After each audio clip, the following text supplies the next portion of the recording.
Hello friends, welcome to our channel. आज मैं आपके साथ शेयर कर रही हूँ भगवान शालिग्राम से तुलसी विवाह की पुरानी कथा। हिंदू धर्म के अनुसार हर साल कार्तिक शुक्ल पक्ष की एकादशी को तुलसी विवाह मनाया जाता है। इस दिन पूरे हिंदू रीति रिवाज से माता तुलसी और भगवान शालिग्राम का विवाह कराया जाता है। इस विवाह को कराने पर ऐसा माना जाता है कि इससे न केवल माता तुलसी बल्कि भगवान विष्णु का भी आशीर्वाद मिलता है। भारतीय संस्कृति में तुलसी विवाह का महत्व। हिंदू धर्म के अनुसार तुलसी विवाह बहुत महत्वपूर्ण है। इस दिन भगवान विष्णु अपनी 4 महीने की निद्रा से जागते हैं, जिसके बाद भगवान विष्णु के शालिग्राम रूप से माता तुलसी का पूरे विधि विधान से विवाह कराया जाता है। हिंदू धर्म को मानने वाले जिन भी लोगों के घर में तुलसी माता का पौधा होता है, वहाँ यह विवाह जरूर कराया जाता है। इसी विवाह के उपरांत से ही भारत में फिर से शुभ काम होने लगते हैं। ऐसा माना जाता है कि जिन लोगों के पास बेटी नहीं होती, वह माता तुलसी का विवाह कराकर और उनका कन्यादान कर पुण्य प्राप्त करते हैं। तुलसी विवाह से जुड़ी पुरानी कथा। माता तुलसी का असली नाम वृंदा था। उनका जन्म राक्षस कुल में हुआ था, लेकिन वह श्री हरि विष्णु की परम भक्त थी। वृंदा जब बड़ी हुई तो उनका विवाह जलंधर नामक असुर से करा दिया गया। वृंदा भगवान विष्णु की परम भक्त तो थी ही, साथ ही वह पतिव्रता स्त्री भी थी। उनकी भक्ति और पूजा के कारण उनका पति जलंधर अजय होता गया।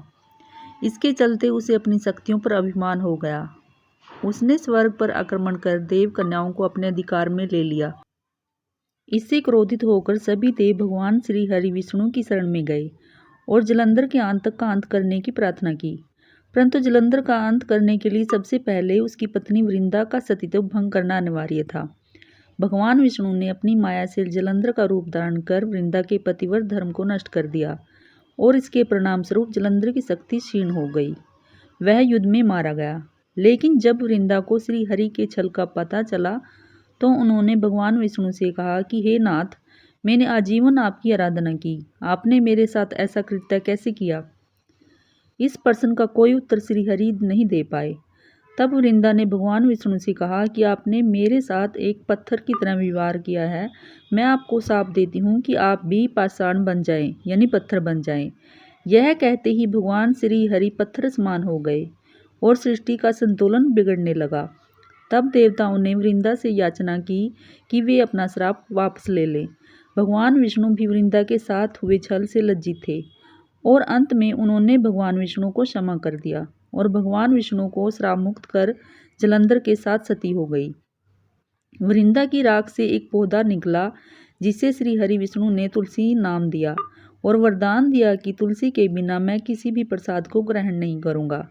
मेरे शालिग्राम रूप से तुलसी का विवाह होगा और कालांतर में लोग इस तिथि को तुलसी विवाह करेंगे। उन्हें सुख और सौभाग्य की प्राप्ति होगी। तुलसी विवाह की पूजा विधि। तुलसी विवाह के दिन सूर्योदय से पूर्व उठकर स्नान करें और साफ सुथरे वस्त्र धारण करें। इसके बाद तुलसी जी को लाल रंग की चुनरी चढ़ाएं और उन्हें श्रृंगार की सभी वस्तुएं अर्पित करें। यह सब करने के बाद शालिग्राम जी को तुलसी के पौधे में स्थापित करें। इसके बाद पंडित जी के द्वारा तुलसी और शालिग्राम का पूरे रीति रिवाज से विवाह कराया जाता है। विवाह संपन्न होने के बाद तुलसी जी की आरती भी करनी चाहिए। अगर आपको वीडियो पसंद आए तो प्लीज़ वीडियो को लाइक एंड शेयर जरूर करें और चैनल को सब्सक्राइब करना मत भूलिएगा। Thanks for watching.